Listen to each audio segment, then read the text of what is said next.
안녕하세요. 사실 국립외교원에서 4차 산업혁명 게다가 보안 이래서 조금 어색한데요. 어쨌든 지금 현재 막 미친 듯이 일어나고 있는 4차 산업혁명 그리고 보안 이 사이의 관계에 대해서 제가 아는 범위 내에서 좀 설명을 드리도록 하겠습니다. 근데 4차 산업혁명이 뭔가에 대해서 생각을 해보면은 사실은 뭐 AI도 그렇고 대부분의 기술들은 오래전부터 사실은 개발된 기술이라고 생각을 할 수 있습니다. 그래서 그렇기 때문에 뭔가 이게 전혀 예상하지 못했던 거라기보다는 뭐 다양한 것들의 발전이 어떻게 보면은 새로운 기술이 실질적으로 사용될 수 있는 시대를 만들었다고 얘기를 할 수 있는 거고요. 그렇다 보니까 이제 그러면은 그냥 꼭 4차 산업혁명이라고 보지 말고 그러면은 새로운 기술이 생겼을 때 우리가 어떤 보안 문제가 생기는가에 대해서 오늘 좀 고민을 해보도록 하겠습니다. 대부분의 새로운 기술은 우리가 새로운 기술을 만들게 되면 그러면은 항상 두 가지 문제가 생깁니다. 하나는 새로운 기술에 내재된 새로운 문제들. 그 다음에 두 번째 문제는 새로운 기술과 함께 따라오는 과거의 문제들. 이 두 가지 문제가 항상 존재하도록 되어 있습니다. 그래서 이제 과거의 문제들이라는 거는 예를 들어서 뭐 윈도우즈 같은 운영체제 문제들, 그리고 뭐 네트워크, 뭐 인터넷 네트워크 문제들, 그리고 뭐 소프트웨어 문제들, 이런 보안 문제들은 우리가 오랫동안 연구를 했던 문제들이고 그렇기 때문에 우리는 굉장히 이해를 잘 하고 있습니다. 그리고 이제 이런 오래된 보안 문제들에 대해서 공부를 하는 건 굉장히 중요한 일이라고 생각을 합니다. 그런데 그러면 오래된 이제 보안 문제들이 어떤 게 있느냐를 보면은 그 빗썸 아시죠? 요즘 비트코인 때문에 난리죠. 빗썸이 얼마 전에 사실은 며칠 전에 이제 다운됐던 예도 있었지만 그 전에 해킹이 한번 됐었습니다. 빗썸이 해킹당하는 문제는 어떻게 보면은 사실은 블록체인 혹은 비트코인이랑 아무 상관이 없는 기술입니다. 이거는 쉽게 얘기하면 그냥 보통 웹 서버, 우리 뭐 웹 브라우징 하는 웹 서버 하나가 해킹 당한 거랑 그렇게 큰 차이가 없고 사실은 이거는 과거의 문제들. 그리고 예를 들어서 뭐 드론을 떨어뜨리는데 드론을 해킹을 해서 떨어뜨린다는 대부분의 문제들은 그것들은 그냥 소프트웨어 보안 문제고 통신 보안 문제고 그래서 사실 과거의 보안 문제들. 이런 보안 문제들이 근데 왜 새로운 기술에 태어나느냐? 문제는 이 새로운 기술을 만드는 사람들이 과거의 보안 문제에 대해서 잘 알지 못하기 때문인 거죠.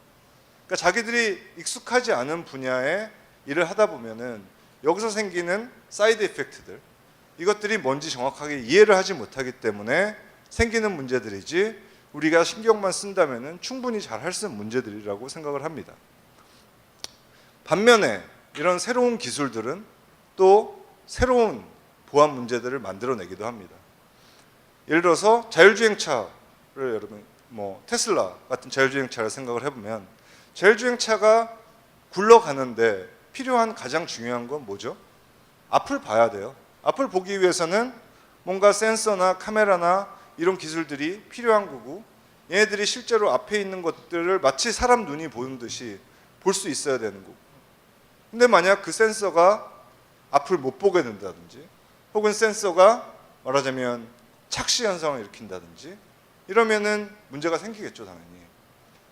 혹은 요즘에 뭐 알파고 때문에 딥러닝이 엄청나게 뜨고 있는데 딥러닝에 또 보안 문제가 없을까요? 새로운 보안 문제들이 계속해서 나오고 있어요. 비트코인 아까 첫 번째 연사분께서 미래라고 얘기를 하셨지만 블록체인의 보안 문제들이 상당히 많이 존재를 합니다. 저희도 뭐 논문을 쓰기도 했었고요. 심지어는 요즘에 뇌과학이 엄청나게 발전을 하고 있거든요. 근데 뇌과학에서도 해킹을 생각을 할 수가 있고 뇌과학에서 생각하는 해킹이라는 거는 인간의 뇌에 대한 해킹, 누군가의 생각을 읽어내는 그런 해킹 같은 것도 생각을 할 수 있다는 거죠. 사물 인터넷 시대라는 것에 대해서 조금 생각을 해보면 아까 과거 문제랑 굉장히 유사한데 뭐냐면 이제 사물 인터넷이라는 게 뭐 난방, 뭐 의료기기, 펌프, 밸브, 자동차, 도어락, 또 뭐 있죠? 군사 시스템, 터빈, 풍차 이런 시스템들은 과거에 인터넷에 연결이 된 적이 없는 시스템들이었어요. 사물 인터넷이라는 걸 어떻게 해석을 하면 제일 쉬우냐면 인터넷에 연결되지 않았던 애들이 갑자기 인터넷에 연결이 된 시대. 그러면은 갑자기 인터넷에 연결이 됐는데 물론 그 연결하기 위한 다양한 기술들이 있겠죠.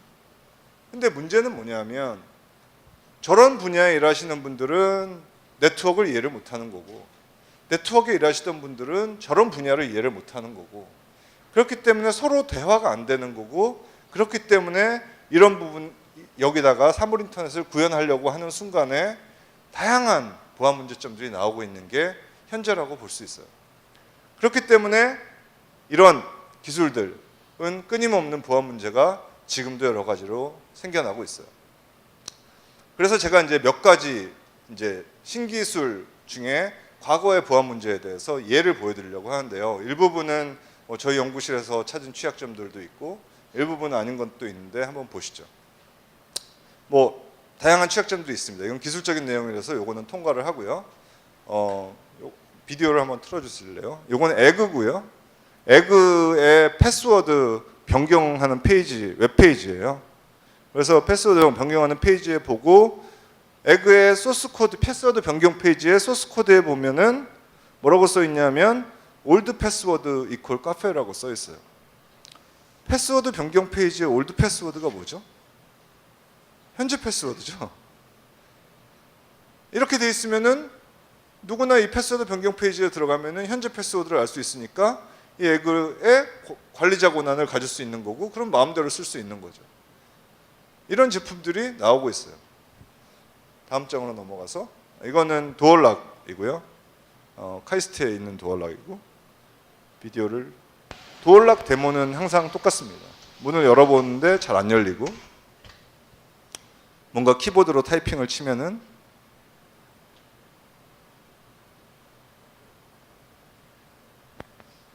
문이 열려라 참깨 하고 열립니다.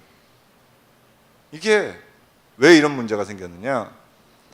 이걸 개발한 사람을 만났어요. 그랬더니 처음에 이걸 고쳐달라고 했어요. 학생들의 안전이랑 관계가 있으니까. 그랬더니 거기서 이거 고쳐주는 대신에 방마다 CCTV를 달아주면 안 되냐요? 그래요.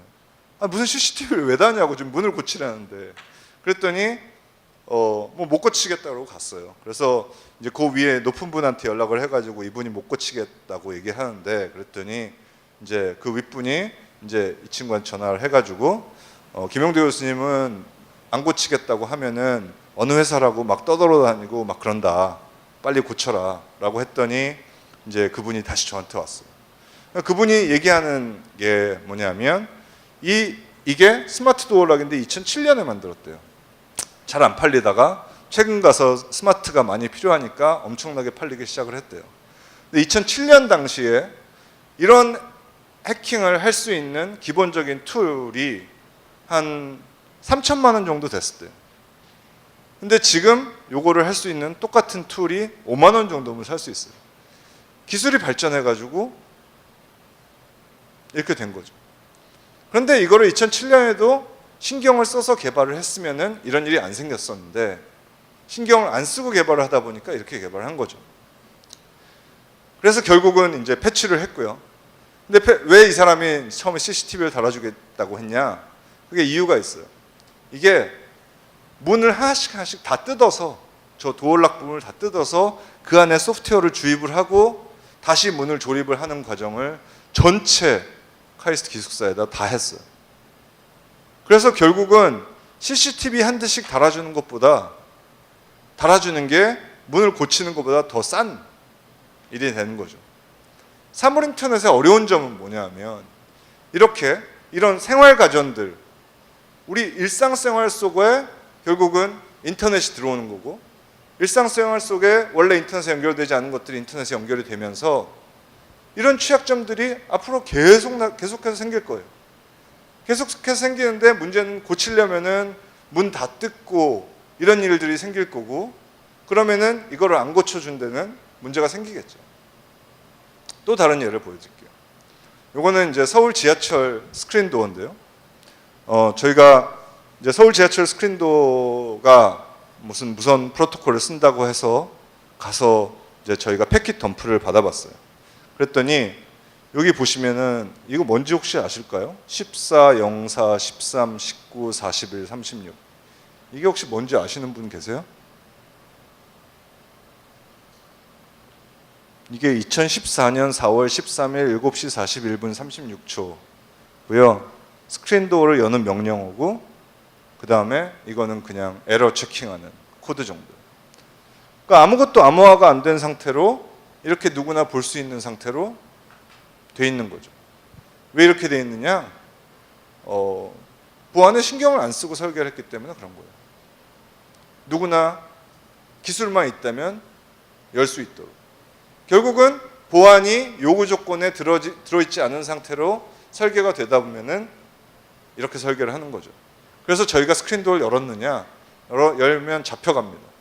잡혀가서 열지는 않고 관계기관에 제보를 해서 고치고 있다고 합니다. 이렇게 이제 과거의 보안 문제들은 그러니까 신기술의 과거 보안 문제들은 보면은 전혀 보안을 고려하지 않은 상태로 설계가 되고 있고, 그렇기 때문에 지금 생기는 여러 가지 무슨 스마트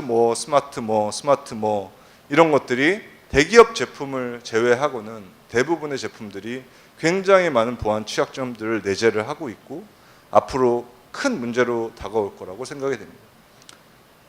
빗썸 해킹된 것도 마찬가지고 이런 일들이 계속해서 생길 거고, 이런 걸로 인해서 앞으로 우리는 계속해서 고통을 겪을 거라고 생각이 됩니다.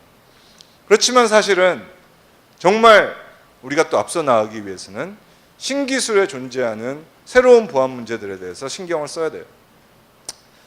혹시 이 그림이 무슨 그림인지 아시는 분 계세요?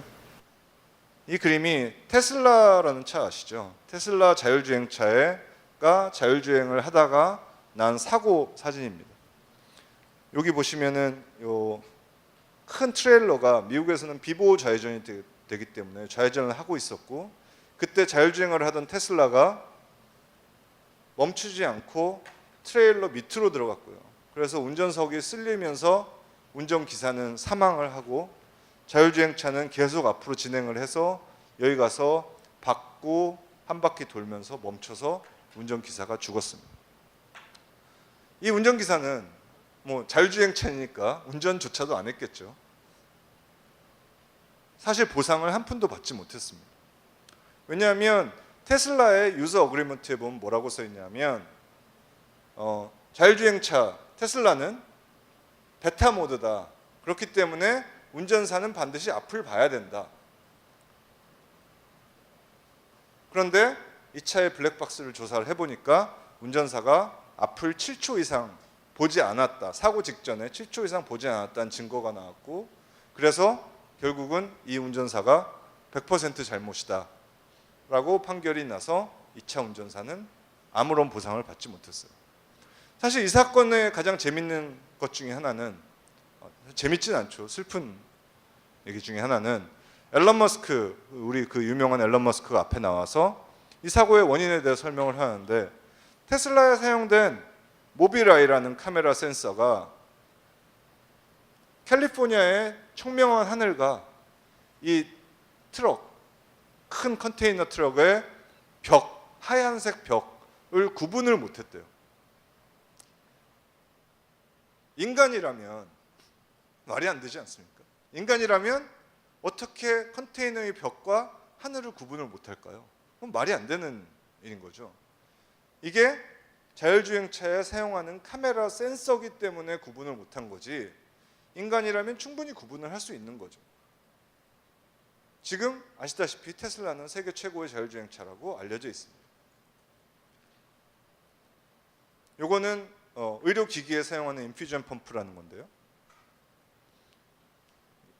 이것도 저희가 이제 논문을 썼던 건데, 인퓨전 펌프 여기 이제 조금 보시면은 인퓨전 펌프를 켰고요. 그리고 여기 보면은 주사약이 떨어집니다. 잘 안 보이시겠지만 지금은 굉장히 천천히 떨어지고 여기 LED에 불이 떨어질 때마다 들어오는 걸 볼 수가 있습니다. 이렇게 천천히 지금 떨어지고 있습니다.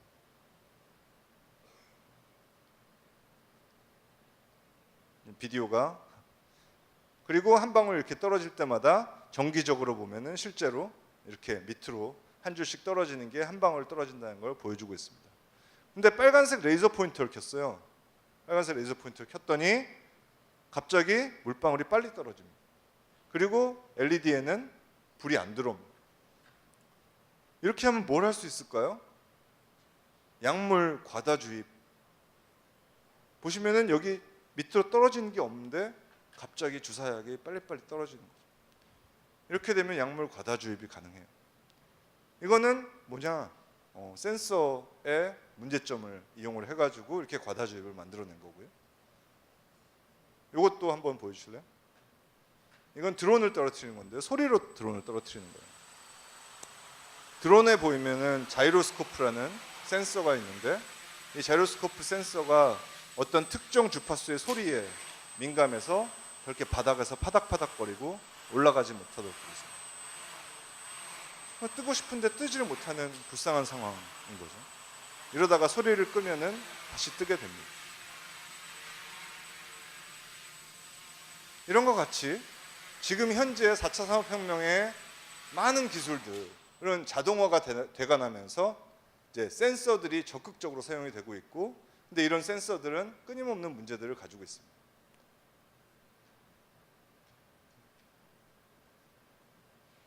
GPS 아시죠? 요즘에 신문에 많이 나서 GPS 제밍, 북한에서 GPS 제밍 한다고 알려져 있는데, GPS는 사실 제밍보다 더 무서운 기술은 스푸핑이라는 기술이 있습니다. GPS 스푸핑은 위성에서 오는 신호를 미리 계산을 해서 위성에서 쏘는 거랑 똑같은 신호를 쏘는 거고요. 비디오를 또 보여주시면 이거 책상 위거든요. 책상 위에 있는 내비게이터가 운동자를 뺑뺑뺑뺑뺑뺑 돌고 있는 것 같은 환상을 보여주고 있는.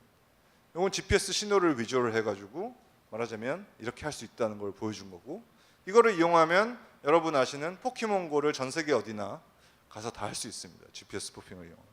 물론 GPS 스푸핑을 하는 거는 허가 없이 하는 거는 불법이니까 조심해서 하시고요. 자율주행차 말씀드렸었는데, 아까 자율주행차 말씀드렸을 때 제일 중요한 게 앞을 보는 거라고 그랬잖아요. 그리고 착시를 하지 말아야 된다. 한 가지 예를 또 보여드리겠습니다. 비디오가 안 눌러진 것 같은데요. 예. 여기 보시면은 우리가 레이저를 켜면은 여기 보면은 금속 재판이 나타나는데요. 레이저를 끄면은 금속 재판이 생기고, 여기 공격을 하면 없어지고 공격을 안 하면은 생깁니다. 뭐냐? 이게 라이다라는 구글 자동차에서 사용하는 라이다라는 센서인데, 이게 여기에다가 강한 빛을 비춰가지고 앞을 못 보도록 하는 겁니다. 또 다른 거 보여드릴까요? 이건 착시 현상인데요. 비디오 안 눌러졌습니다. 예. 여기 보시면 점들이 앞으로 왔다 갔다 앞으로 갔다 왔다 갔다 하는 거죠. 라이더한테 마치 뭐가 나한테 다가오는 것처럼, 혹은 뭐가 나로부터 멀어지는 것처럼 이렇게 착시 현상을 만들 수 있다는. 이거는 모비라이라는 카메라 센서인데, 아까 테슬라에 쓰였던 모비라이라는 카메라 센서인데요. 이것도 비디오를 보여주세요. 지금 유튜브 비디오를 틀고 있으면은 모비라이는 저렇게 오브젝트들을 다 가르쳐 줍니다. 뭐뭐뭐가 디텍트 된다. 근데 우리가 강한 빛을 쏘면은 카메라가 앞을 못 보도록 돼요. 당연히 카메라가 역광이 되면 사진 못 찍는 거랑 똑같이 모비라이 카메라 센서에다가 강한 빛을 비추면은 눈이 멉니다. 자율주행차가 눈이 멀면 어떻게 될까요? 160km, 140km 달리는데 눈이 멀면 어떻게 할지 모르겠죠. 자기 스스로 움직이는데 판단을 못하는 사태가 발생을 하겠죠. 아까 뇌과학 얘기를 했는데, 사실은 이게 굉장히 감동적인 사진인데, 이분이 평생을 반신불수로 전신마비 환자로 살았던 분인데 뇌에다가 탐침을 해가지고 실제로 자기의 로봇 팔을 움직여가지고 커피를 마시는 사진입니다. 이 사진을 보면서 정말 감동적이다. 뇌과학의 발전은 정말 이렇게 평생을 힘들게 살았던 사람을 행복하게 만들어주는구나 라고 생각을 하는 사람이 있는가 하면 저는 저걸 보고 이제 뇌를 읽을 수 있구나. 다른 사람의 뇌도 읽을 수 있을까? 이런 생각을 할 수도 있다는 거죠. 그런데 마침 제 친구가 이런 재밌는 실험을 했습니다. 이거는 브레인 컴퓨터 인터페이스라고, 말하자면 머리에다 쓰면은 뇌파를 읽을 수 있는 건데, 이거를 이용해서 패스워드 추측하는 거를 얼마나 잘할 수 있는가를 계산을 해보니까 실제로 우리가 랜덤하게 게스하는 것보다, 추측하는 것보다 훨씬 높은 확률로 실제로 패스워드를 알아낼 수 있다. 이런 연구를 학생들이 한 겁니다.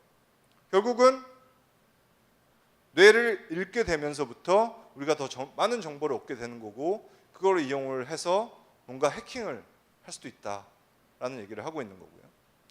AI 딥러닝 좋죠. 이세돌 좋죠. 그런데 마이크로소프트의 유명한 트위터 봇인 마이크로소프트 타이가 어느 날 이런 트윗을 합니다. 히틀러 did nothing wrong. 히틀러가 잘못한 게 하나도 없다. 이거는 왜 그랬느냐? 사람들이, 인종차별주의자들이 타이를 훈련을 시킵니다. 타이, tweet after me. 리트윗 해줘. 히틀러는 좋은 사람이야. 히틀러는 세상을 지켰어. 이런 식으로 교육을 시킵니다. 그랬더니 어느 날 타이가 이렇게 트윗을 한 겁니다. 머신 러닝이죠. 일단 머신 러닝이 동작을 하기 위해서는 트레이닝 단계가 들어가는 거고, 트레이닝 단계에 오염이 되면은 이런 식의 아웃풋들이 나올 수가 있습니다. 뿐만 아니라 요즘에 이미지 시큐리티도 이미지도 엄청나게 발전을 하고 있는데, 영상인식도 많이 발전을 하고 있는데, 여기 보시면은 스쿨버스고 둘 다 스쿨버스인데 AI가 이게 스쿨버스가 아니다 라고 판단을 내리는, 점을 몇 개만 찍었더니 판단을 아니다 라고 판단을 내리는 연구도 있었고, 또 얘도 스쿨버스고 얘도 스쿨버스라고 AI가 대답을 하는 바보 같은 상황들이 생기고 있는 거예요. 결국은 새로운 기술이 아무런 사이드 이펙트 없이 오지는 않아요. 새로운 기술에도 항상 보안 문제는 존재를 하는 거고, 이런 보안 문제들이 끊임없이 일어나고 있는 거라고 생각을 할 수 있습니다. 비트코인도 마찬가지고 블록체인도 마찬가지입니다. 저희 연구실에서도 비트코인 관련된 취약점 가지고 논문을 썼었지만, 이런 모든 기술들이 다양한 취약점들이 존재를 하는 거고, 그것들을 우리가 하나씩 없애 나갈 때 진정하게 아름다운 우리의 미래가 아까 첫 번째 원사님께서 말씀드렸듯이 올 수 있는 거고, 사실 그런 문제점들을 해결을 하지 않고 아름다운 미래는 절대 오지 않습니다. 다시 한번 정리를 하자면, 새로운 기술은 항상 오래된 문제점들을 꼭 데리고 옵니다. 근데 그건 정말 중요하고, 그거를 하지 못했을 때는 용서받지 못할 겁니다. 그런데 더 중요한 거는 새로운 기술에 내재된 새로운 문제점들, 이런 것들을 우리가 하나하나 해결해 나가야지 정말 아름다운 미래, 4차 산업혁명이 완성될 수 있을 거라고 생각을 합니다. 고맙습니다.